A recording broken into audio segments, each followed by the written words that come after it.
Dit. Voilà. Parfait. C'est pas Bruno le prince de la mélodie, c'est quand même Bellini. Hein. Enfin, bon. Oui, ça, je le reconnais. Bien volontiers. Alors, donc oui, alors aujourd'hui, je vais vous parler de la production des Capulet et des Montaigu de Vincenzo Bellini. Alors, c'est une vieille production, puisque c'est une production qui date de 1995. Elle a été créée à l'époque où Hugal était directeur de l'Opéra de Paris. Et c'est une production qu'on a déjà repris 6 fois. La dernière étant sur la saison 2013-2014, et depuis, on ne l'a plus jamais reprise. Donc, ça fera bientôt 10 ans, 9 ans en tout cas, qu'on n'a pas repris cette production. Alors, le spectacle donc, a lieu à l'Opéra Bastille. Ça, vous le savez, il dure 2h55, dont un entracte. Alors, Bellini, je pense que vous connaissez tous Vincenzo Bellini, ce grand compositeur italien né à Catane, en Sicile, et qui est une des figures de proue avec Donizetti de ce que l'on appelle communément le bel canto romantique, une des figures les plus emblématiques du bel canto romantique, avec Donizetti qui était son contemporain, et d'une certaine façon, Bellini fait un peu la jonction entre Rossini et Verdi. Le jeune Verdi, voilà comment on peut situer d'une certaine façon Bellini. Alors, il a écrit de très très belles mélodies, mais il a écrit surtout des opéras, une dizaine d'opéras, dont les plus connus sont Norma, bien sûr, on parlait tout à l'heure La Somnambule, Les Puritains, Le Pirate, et puis également donc les Capulet et les Montaigu. Alors, venons-en un peu à la genèse de l'œuvre, parce que c'est très intéressant. En fait, on est en 1800, il faut revenir en 1829. 1829, en fait, Bellini est à la Fenice de Venise. Pourquoi ? Parce que tout simplement, on va y donner Le Pirate, qui a été créé 3 ans auparavant à la Scala de Milan avec un très grand succès. Et Bellini vient à Venise tout simplement pour superviser les répétitions et la création in loco d'Il Pirata. Et il se trouve que la Fenice, pour le carnaval de 1830, avait commandé à un certain Giovanni Pacini, qui était d'ailleurs un peu le rival en musique de Bellini à l'époque, avait commandé un opéra. Et Pacini va se décommander. Et donc, du coup, il ne va pas pouvoir honorer la commande de la Fenice. Donc, la Fenice, qu'est-ce qu'elle va faire ? Elle va se replier sur Bellini. Elle va profiter de la présence de Bellini pour dire, est-ce que tu ne pourrais pas nous composer un opéra avec la gageure de devoir le composer en 6 semaines. D'habitude, Bellini refusait ce genre de challenge pour une raison très simple, c'est qu'il détestait composer vite. Et c'est la raison pour laquelle, d'ailleurs, à l'époque, c'était un des compositeurs qui était le plus cher. Il imposait des prix élevés. Pourquoi ? Parce que justement, ça décourageait un certain nombre de commandes et ça lui permettait, lui, de pouvoir se concentrer sur les commandes qu'il acceptait. Mais là, il va accepter le challenge. Pourquoi ? Parce qu'on est dans un contexte artistique très particulier pour Bellini. Il vient quelques mois auparavant de créer Zaïra, et ça a été un échec absolument retentissant, échec cuisant, et Bellini se doit absolument de connaître un succès. Donc il accepte, cas de force majeure, il accepte de relever le défi parce qu'il espère que son nouvel opéra pour la Fenice sera un succès. Et donc comme il a 6 semaines, il n'a pas le choix. Il faut qu'il prenne un livret qui est déjà fait. Et il va demander à son ami Felice Romani, qui est son librettiste fétiche. Il faut savoir que Romani a écrit 7 opéras avec Bellini. Sur les 10 qu'il a écrits, il y en a 7 qui sont de la plume pour le livret de Felice Romani. Et Felice Romani, du coup, va aller puiser dans un livret qu'il a écrit en 1825 pour Nicolas Vacaille, qui s'appelle Giulietta et Roméo. Juliette et Roméo. Et Bellini va poser sur ce livret une musique qu'il va très largement puiser dans sa partition de Zaïra.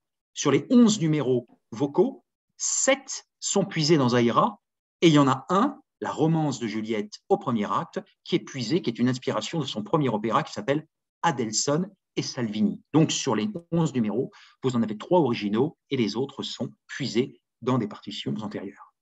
Il va créer l'opéra en mars 1830, succès colossal, remarquable, qui ne s'est jamais démenti depuis. C'est une œuvre qui a très vite conquis les grandes scènes internationales et qui, à l'heure actuelle, est régulièrement jouée. Voilà, c'est un des grands chefs-d'œuvre belliniens. Alors, de quoi ça parle ? Nous sommes en fait, au départ, une opposition que l'on connaît entre les 2 familles, les Capulet et les Montaigu. Les Montaigu ont décidé d'envoyer un ambassadeur. Il s'avère que cet ambassadeur est Roméo, mais les Capulets ne le savent pas. Ils ne le reconnaissent pas, si je puis dire. Et Roméo, du coup, vient en ambassade. Pourquoi? Eh bien, il vient sceller la paix, proposer une paix aux Capulets. Et cette paix doit être couronnée par le mariage de Roméo, tiens, comme par hasard, avec Juliette, la fille de Capulet. Et Capulet refuse, le patriarche refuse. Pourquoi? Pour deux raisons. La première, c'est qu'il déteste Roméo, parce que Roméo a tué son propre fils. Et deuxièmement, parce qu'il destine Juliette à Thébaldo. Roméo est désespéré, mais pour autant, grâce à Lorenzo, qui est le médecin personnel de Capulet, il va pouvoir pénétrer nuitamment dans la chambre de Juliette. Retrouvailles entre les deux amants, on apprend qu'ils se connaissent depuis longtemps, qu'ils s'aiment, etc. Mais Juliette refuse de suivre Roméo parce que tout simplement, elle ne veut pas trahir son père. Alors que va faire Roméo? Eh bien, tout simplement, il va vouloir utiliser la force. Il va solliciter sa famille Montaigu, ses amis, et donc attaquer les Capulets pour pouvoir libérer, si je puis dire, Juliette. Et il va échouer, il va tomber dans une embuscade, il va donc être obligé d'avouer pourquoi il a fait ça, c'est-à-dire qu'il aime Juliette, que Juliette l'aime et que donc ils veulent se marier, donc stupéfaction dans les deux familles, et les deux familles se séparent, c'est la fin de l'acte 1, sur une tension qui est continue entre les deux familles. Au deuxième acte, Juliette va devoir donc épouser Thébaldo, elle ne veut pas. Donc Lorenzo va avoir une idée, une potion, un élixir, quelque chose que vous voulez, qui va donc faire croire que Juliette est morte, alors qu'en fait, elle ne sera pas véritablement morte, mais cela permettra de gagner du temps. Elle prend donc ce filtre, et pendant ce temps, scène suivante, Roméo affronte Thébaldo en combat singulier. Et puis tout à coup, ils entendent donc une procession funéraire. C'est tout simplement, ils apprennent la mort de Juliette. Roméo se rue donc dans le caveau où le corps de Juliette se trouve, est exposé. Là, il y a une longue complainte de Roméo. Il boit, il décide tout simplement de boire un filtre de mort, et puis il tombe sur le corps de Juliette. Il n'est pas totalement mort, mais il tombe sur le corps de Juliette. Juliette se réveille, et là, elle découvre Roméo agonisant. Elle lui explique ce qui s'est passé, le stratagème qu'ils avaient utilisé, mais Roméo ne le savait pas. Et donc, Roméo meurt, et Juliette va mourir sur le corps de Roméo. Voilà. Donc, le final est à peu près, et ça ne se termine pas comme ça, puisque l'opéra de Bellini se termine par l'entrée, l'intrusion des deux familles dans le caveau, et Capulet dit qui les a tués, et on lui répond c'est toi qui les as tués par ton intransigeance. Et donc, on comprend que la haine entre les deux familles se poursuivra. Ça se termine donc sur une note de désespoir, si je puis dire. En tout cas, la mort des deux amants n'aura servi à rien. Alors, vous aurez remarqué, quand je vous raconte cet argument, qu'on est très loin de la pièce de Shakespeare. Et pour cause, puisque Felice Romani n'a pas du tout puisé dans la pièce de Shakespeare. Pour son livret écrit pour Vacaille en 1825, il va en fait remonter aux sources du mythe, la Renaissance italienne. Il faut savoir que ce mythe remonte finalement de façon très symbolique à l'Antiquité, Pyrame et Thisbé. On le trouve chez Ovide dans les Métamorphoses. Alors, ce n'est pas véritablement la même histoire, mais incontestablement, Pyrame et Thisbé ont inspiré les personnages de Roméo et Juliette. Et donc, du coup, ensuite, progressivement, ce mythe s'est développé, tout particulièrement lors de la Renaissance italienne, à travers un certain nombre d'auteurs, d'auteurs qui ont écrit des nouvelles, et dont des nouvelles autour donc, du mythe de Roméo et Juliette. Et c'est chez ces auteurs-là que Felice Romani est allé puiser. Alors, la conséquence de ça, c'est quoi? Des grandes différences, notamment par rapport à la pièce de Shakespeare. D'abord, on n'a que 5 personnages, dont le personnage de Laurent, qui n'est plus frère, mais qui est médecin des Capulets.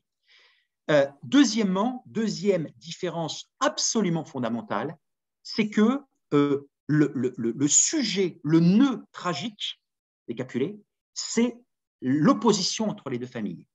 Et cette opposition, on la comprend d'autant mieux quand on sait que Felice Romani replonge l'histoire au début du XIVe siècle, au moment où il y a un conflit en Italie entre, d'un côté, les partisans des Guelfes, ce qu'on appelle les Guelfes, et de l'autre, les Gibelins. C'est quoi? Eh bien, à cette époque, vous avez le Saint-Empire romain germanique. Ce Saint-Empire romain germanique domine toute l'Europe, y compris le nord de l'Italie. Et il se trouve que l'autorité de l'empereur est contesté par le pape. Et donc, très rapidement, vous allez avoir les partisans du pape, les papistes, qui sont les guelfes, et de l'autre, les partisans de l'empereur, qui sont les gibelins. On retrouve cette opposition, par exemple, aussi dans Simon Boccanegra de Verdi, si ça vous dit quelque chose, mais dans Venise, il y a cette opposition entre les deux. Et donc, il faut comprendre qu'on passe d'un conflit entre deux familles privées avec des oppositions, des vendettas, à quelque chose qui est beaucoup plus grand, parce que tout simplement, ça dépasse ces deux familles. C'est un conflit politique d'un ordre beaucoup plus large. Et donc, ces deux familles ne peuvent pas espérer se réconcilier.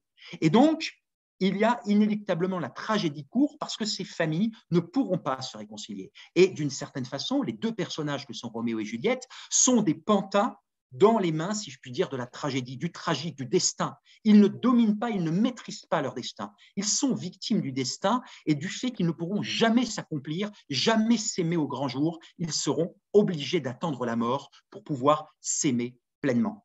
Et d'ailleurs, autre élément aussi qui est très différent de Shakespeare, c'est qu'on constate qu'au moment où l'opéra commence, les personnages se connaissent déjà. Il n'y a pas de scène de rencontre au bal, il n'y a pas de scène sous le balcon, il n'y a pas de mariage secret. Tous ces éléments-là ont disparu et la tragédie s'est recentrée autour de quoi? Du conflit familial qui pèse sur ces deux personnages et qui les conduit inexorablement à la mort. Voilà.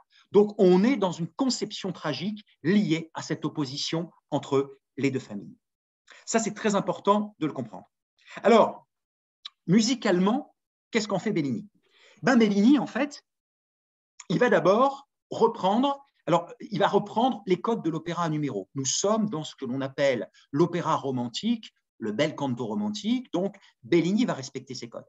C'est-à-dire qu'il va proposer une succession récitative, R construit en deux parties. Ça, il faut bien comprendre que les caractéristiques du bel canto romantique, c'est que les airs sont construits en deux parties. Section lente, qu'on appelle la cavatine, et section rapide, qu'on appelle la cabalette.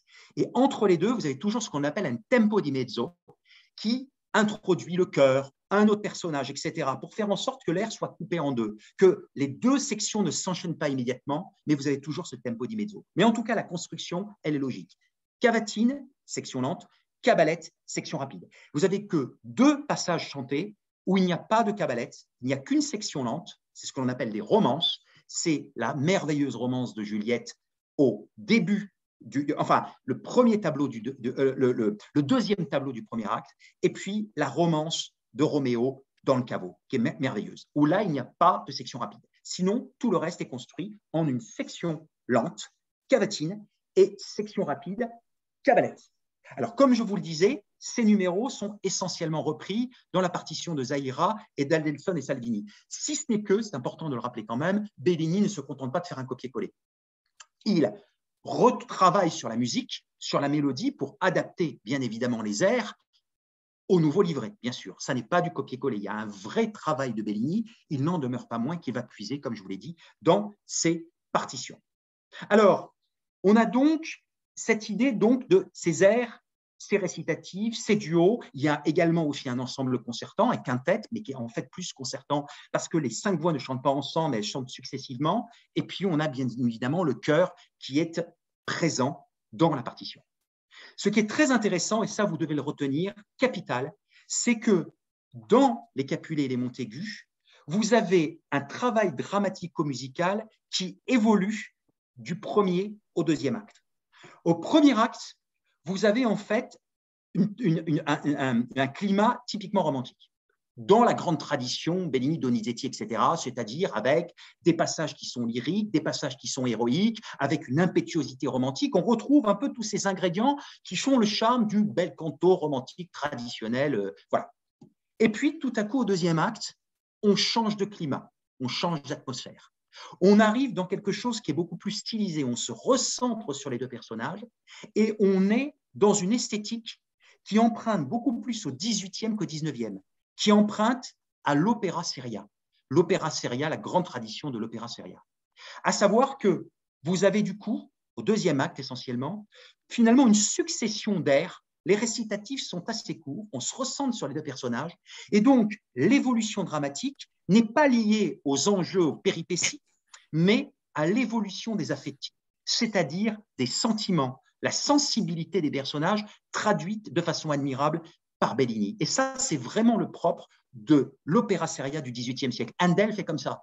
La dynamique d'un opéra seria n'est pas liée, je vous l'avais déjà dit, n'est pas liée donc à l'action dramatique, même si action dramatique il y a, mais l'intérêt, la dynamique, elle se trouve dans la façon dont le compositeur fait évoluer les sentiments, traduit les sentiments au sein des grands airs da capo. Et bien Bellini fonctionne au deuxième acte de cette façon. Des airs, succession de passages chantés qui vont montrer la progression dramatique, mais une intériorisation des personnages. Tout se passe de façon très intériorisée. On est dans une dimension élégiaque, dans une mélancolie des personnages, dans une tension, une sorte de mélancolie qui fait que les personnages vont inexorablement à leur perte. Et c'est très intéressant parce que cette idée-là d'austérité du deuxième acte, de cette façon comme si les personnages étaient pris dans les raies du destin, comme s'ils ne pouvaient s'accomplir que dans la mort, on pense à une œuvre bien évidemment qui est Tristan et Isolde de Richard Wagner. Pourquoi je vous en parle? C'est étrange. Bellini, Wagner, on a le sentiment c'est un combat, c'est deux combats différents. Et pourtant, Wagner était un très grand admirateur de Bellini. Il adorait Bellini. Non seulement il adorait Bellini, mais il va avoir un choc esthétique en 1835 quand il va découvrir les Capulet et les Montaigu. Il va découvrir les Capulet, il va même dire que l'opéra allemand doit se régénérer. Quand on voit ce que les Italiens sont capables de faire avec Bellini, l'opéra allemand doit se régénérer, et mieux que ça, il va diriger les Capulet lui-même et il va prendre comme égérie celle qu'il a découvert dans le rôle de Roméo. Lorsqu'il a découvert les Capulet, c'était Wilhelmine de Vrendt, Schroeder de Vrendt, et cette artiste va devenir l'égérie de Wagner. Et il l'a découvert dans le rôle de Roméo. Elle va devenir la créatrice du rôle de Senta de Vaisseau fantôme et la créatrice de Vénus de Tannhäuser. Donc il y a un choc esthétique chez Wagner lié au Capulet et au Montaigu de Bellini.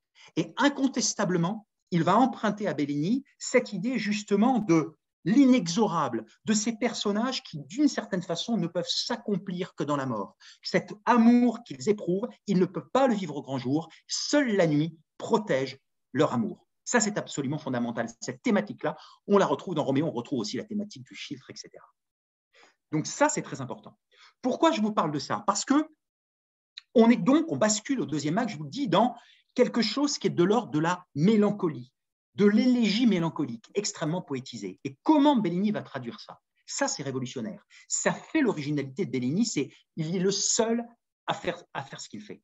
C'est qu'il va reprendre, je vous disais qu'on est dans l'esprit de l'opéra seria. L'opéra seria, c'est quoi? Ce sont des airs da capo, c'est-à-dire 3 sections, A, B, A'. A' étant une reprise de la section A plus ornementée. Lui, qu'est-ce qu'il fait? Eh bien, il va dans les sections lentes, dans ce qu'on appelle les cavatines, pas la section rapide cabalette, cavatine, eh bien, il va demander à Romani, en fait, les airs vont être construits sous la forme de ABA. Mais l'originalité de Bellini, c'est qu'il va unifier ces 3 sections et il va les unifier par l'art de la mélodie. Ça va être une grande arche. Ces grandes sections lentes vont être unifiées par la mélodie. Elles vont juste évoluer grâce à l'évolution des affectifs, des sentiments, mais également le rythme de la phrase qui peut éventuellement évoluer aussi, les tempi qui très légèrement évoluent, ce qui donne une dynamique au sein de l'air. Mais pour autant, tout est unifié par la mélodie. C'est ce que l'on va appeler la cantilène bellinienne, c'est-à-dire ces airs qui sont merveilleux, d'une très grande beauté, grâce à l'inspiration mélodique. Verdi admirait les mélodies de Bellini, il disait ces mélodies longues, longues, longues. C'était en même temps une admiration et il soulignait en même temps que les airs belliniens sont souvent longs parce que justement, ce sont des sections tripartites, ce sont des sections lentes tripartites et ensuite, il y a la cabalette. Donc, ce sont des airs généralement qui sont assez longs. On sait que Stravinsky aussi avait une immense admiration pour la mélodie bellinienne. Et puis Wagner. Parce que la mélodie continue dont on parle tant dans Tristan et Isolde, beaucoup d'observateurs, de musicologues pensent qu'il l'a emprunté à Bellini, la notion de mélodie continue. C'est ça qui fait l'originalité et la grande beauté de Bellini. Au-delà de ça, qu'est-ce qui fait encore la grandeur bellinienne? C'est justement le fait qu'il reprend les formes de l'opéra seria, mais il apporte la virtuosité est une virtuosité qui est en quelque sorte sublimation du sentiment, toujours dans cet esprit de l'opéra seria. Vous savez, la grande différence entre le chant du XVIIIe et le chant du XIXe romantique, c'est que au XVIIIe siècle, on ne prétend pas faire vrai, ou en tout cas, on ne prétend pas être réaliste. On prétend que l'art sublime d'une certaine façon la nature, et donc le chant est censé sublimer les sentiments. Il leur apporte une poésie. L'art permet tout simplement de transcender des sentiments qui, finalement, sinon pourraient être quelconques. Et c'est ça l'idée du chant au XVIIIe siècle. Et bien, Bellini reprend cette notion de sublimation. Il ne cherche pas à faire romantique XIXe comme Donizetti. Il ne cherche pas à faire en sorte que le chant soit réaliste, soit vrai, soit impétueux, on soit dans l'expressivité théâtrale. Non, chez Bellini, d'abord la poésie, l'élégie. L'air doit tout simplement être une sorte de rêve éveillé, une sorte de quelque chose d'évanescent, de translucide, quelque chose qui est presque de l'ordre de l'immatériel. Le chant bellinien est un chant qui est expression de l'âme. Et c'est ça qui fait la profonde originalité bellinienne. C'est ça qui fait sa grandeur, c'est ça aussi qui fait sa limite. Pourquoi je dis sa limite? Parce que certains observateurs vous diront que chez Bellini, il y a des longueurs. Parce que, comme un peu dans l'opéra baroque, tout à coup, l'action est suspendue. Le personnage chante, peut chanter sur 5, 6 minutes, 7 minutes, 8 minutes, et il n'y a plus rien qui se passe, sauf l'expression des sentiments. Et je vous donne une anecdote qui est tellement caractéristique du style bellinien. Un metteur en scène français dont j'ai oublié le prénom, il s'appelle Bertrand, son nom s'appelle Bertrand, et il a mis en scène à la Fenice de Venise, en début d'année 2022, les Capulet et les Montaigu. Et quelle idée a-t-il eu? Il s'est dit, je vais jouer avec le théâtre bellinien ou l'absence de théâtre bellinien. C'est-à-dire qu'avec ces suspensions d'action, cet arrêt sur image. Et donc, à chaque fois que les personnages chantaient, il arrête les personnages un peu comme chez Bob Wilson, les personnages sont figés et derrière, il recrée un tableau de mer, Rembrandt, etc. Donc, il a joué à fond cette carte de l'arrêt sur image pour bien souligner que cette dimension est une dimension intrinsèquement bellinienne et qu'il faut l'accepter parce que ça fait partie de la beauté de l'œuvre de Bellini. Ça, c'est vraiment fondamental. Donc, cette cantilène bellinienne et cette façon de suspendre l'action. Dernier élément qui nous montre que Bellini a un regard tourné vers le XVIIIe siècle, c'est que le personnage de Roméo est un personnage qui est écrit pour une mezzo. C'est un personnage travesti. Ça, c'est très important. Or, au XIXe siècle, 1830, on a coutume, pour les personnages masculins, de distribuer des ténors. Une ténor à telle enseigne d'ailleurs que Berlioz était scandalisé devant le choix de Bellini. Il aimait les Capulet, enfin, il avait quelques réserves, mais il y avait des choses qu'il aimait, mais il disait comment Bellini a choisi de distribuer une mezzo dans le rôle de Roméo. Berlioz, pourtant, qui était un fin observateur de la vie musicale. Bellini n'a rien trahi. Il faut savoir qu'encore en 1830, on était encore dans la tradition italienne, il n'y avait plus de castrat, mais les mezzo, enfin les rôles travestis continuaient à exister dans l'opéra italien. Et puis, ce qui est intelligent chez Bellini, c'est l'idée de montrer que les personnages sont jeunes, Roméo est très jeune, comme Juliette, et que les deux voix s'interpénètrent pour souligner cette espèce d'union qui est une union en même temps physique et également une union mystique. Donc, la complémentarité des timbres permet de servir cette idée que les deux personnages, en quelque sorte, ne font qu'un. Voilà. Donc, finalement, pour résumer, c'est une œuvre du bel canto, c'est-à-dire où donc Bellini respecte les codes du bel canto avec air récitatif, etc. Mais l'originalité, la profonde originalité de Bellini, c'est de passer le romantisme par le prisme de l'esthétique du XVIIIe siècle et notamment de l'opéra seria. Un opéra seria bien sûr revisité par Bellini avec le sens de la mélodie, mais l'esthétique quand même bellinienne, surtout au deuxième acte, est une esthétique qui renvoie à l'opéra seria du XVIIIe siècle. Ça n'est pas très étonnant, il faut comprendre que beaucoup de compositeurs à l'époque étaient partagés, avaient un pied au XVIIIe, admiration absolue de Mozart, et un pied, admiration aussi de Gluck, des compositeurs du XVIIIe, et en même temps, admiration, enfin, se projeter dans l'avenir et notamment dans l'avenir romantique. Donc Bellini, qui est finalement au carrefour des deux, qui certes prolonge Rossini, mais il a cette sensibilité romantique, mais qui en même temps le regard encore tourné vers le XVIIIe siècle, vers les grands compositeurs du XVIIIe siècle. Voilà. Donc on a véritablement cette… D'ailleurs, c'était Heinrich Heine qui disait la chose suivante à propos de Bellini, c'est très intéressant,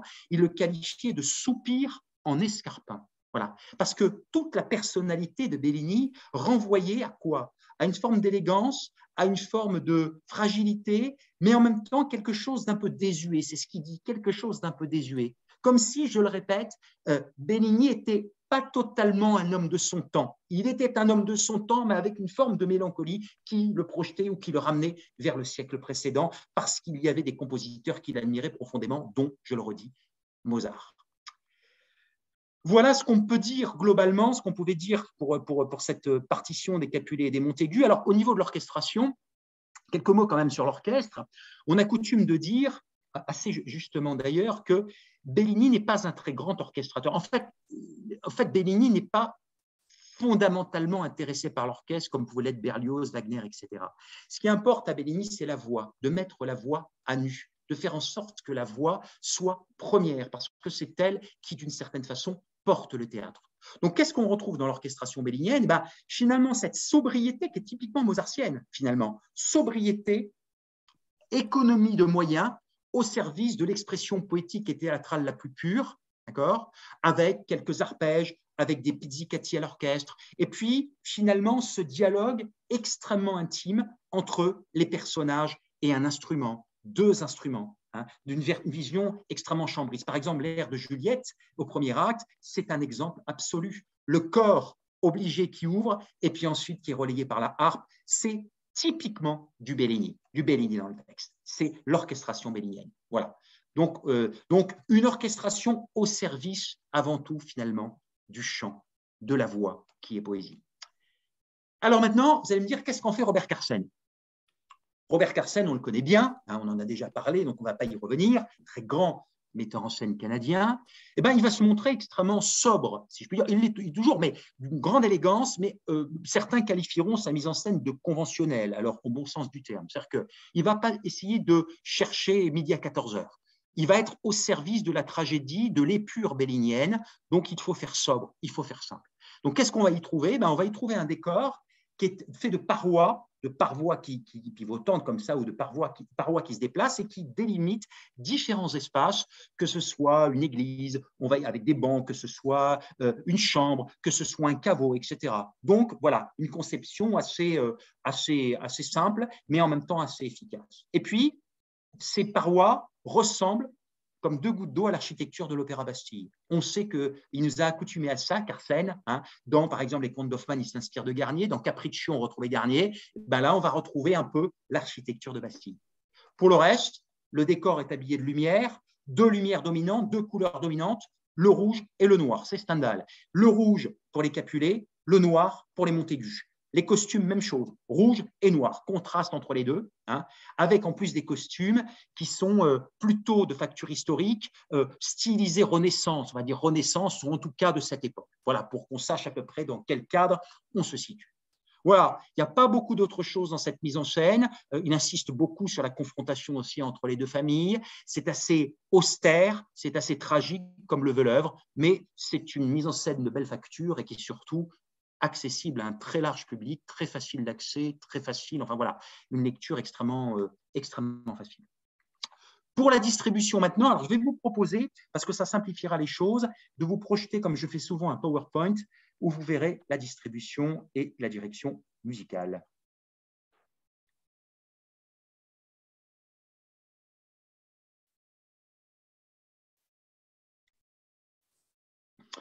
Voilà, vous voyez le PowerPoint?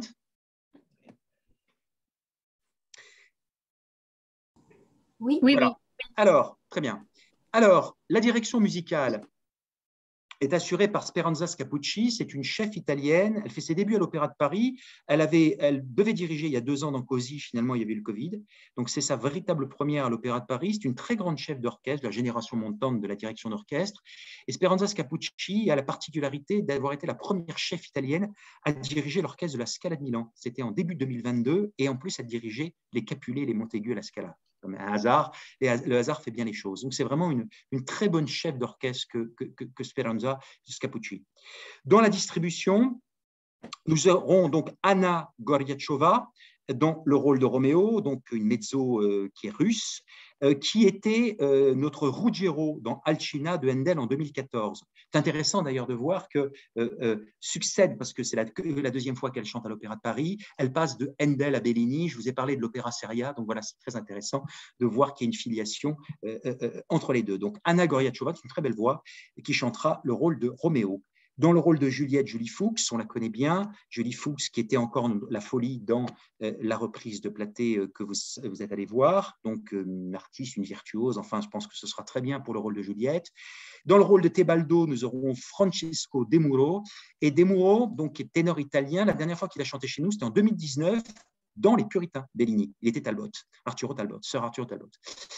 Jean Tedgen, donc baryton, une basse française, sera Capello, et Christophe Axich sera Lorenzo, qui est écrit pour un baryton. Voilà donc une belle distribution pour défendre ce chef-d'œuvre du bel canto romantique.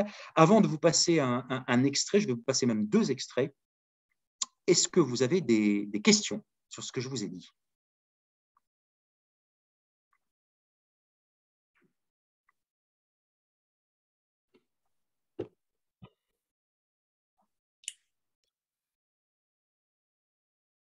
Très clair pour moi.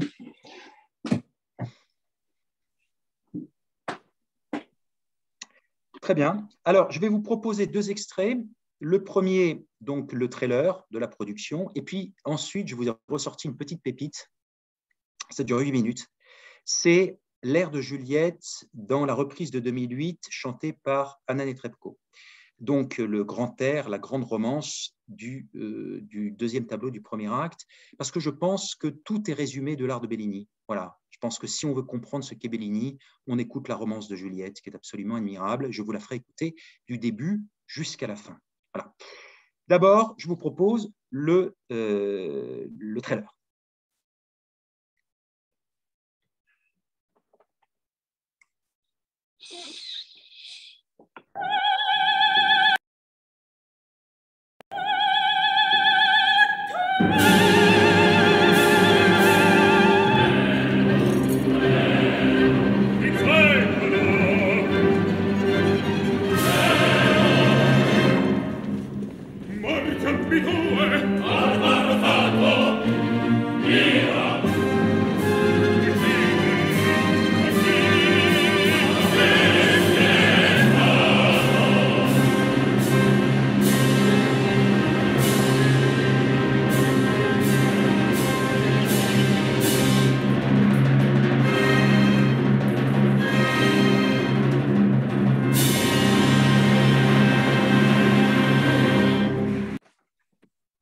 Voilà, et puis je vous propose donc, comme promis, l'air de Juliette, la romance de Juliette.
Voilà, absolument magnifique.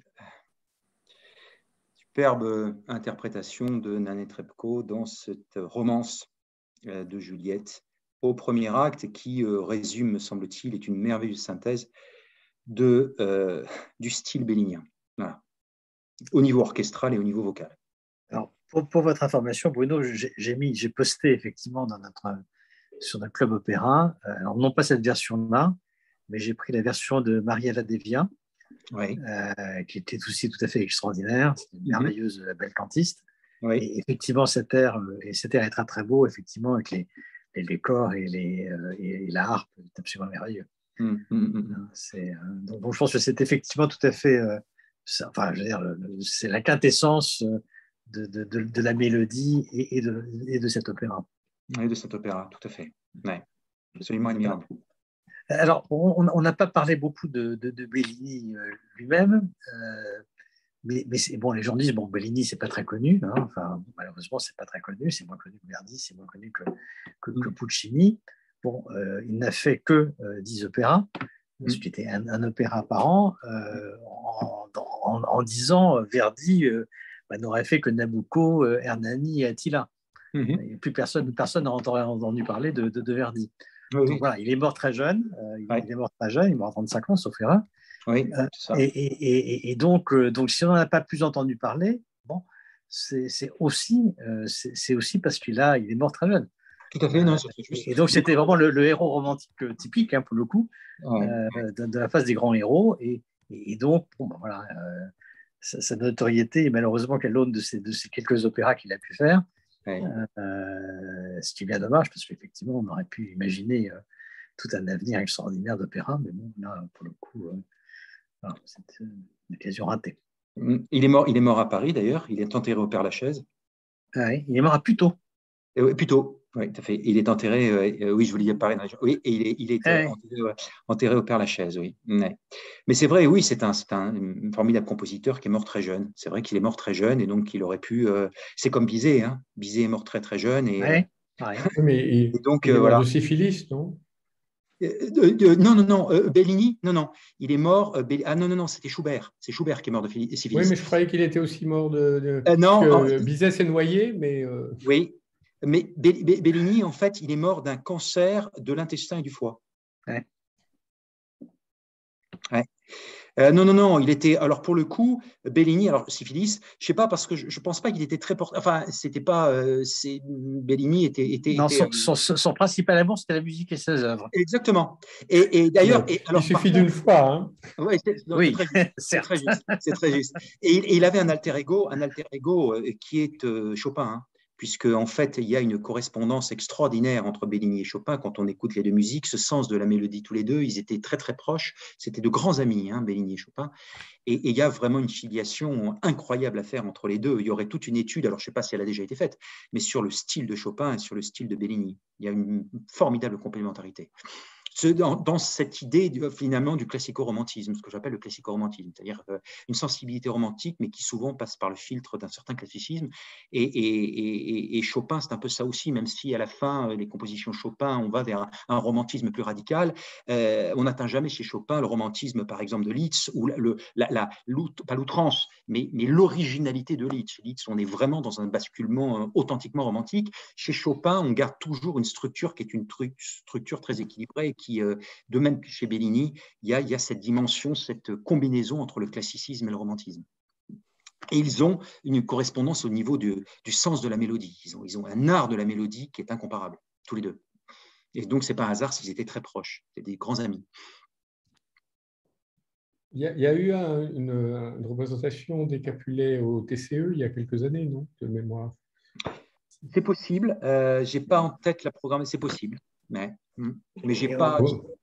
Comment? On l'avait vu avec le Club Opéra en 2014 à Bastille. Oui, ça me dit. À Bastille? Oui. Oui, vous l'avez vu à Bastille déjà? Vous avez vu cette production? Oui. Mais quand on aime, on ne compte pas, on revient. Tout le monde ne l'a pas vu. C'était avec Karine Day. Oui. Ben, oui. Dans l'extrait d'ailleurs qu'on a, là, le trailer, c'est Karine Day, parce que c'est la dernière fois qu'on a proposé cette production. C'est ça, il y a eu. Ah non, je me demande si. Enfin, il y a eu des Capulet Montaigu au Théâtre des Champs-Élysées, je ne sais plus quand. Après, je ne sais pas si vous avez proposé des enregistrements. Donc, il y a des enregistrements au disque que l'on trouve. Il y en a quelques-uns.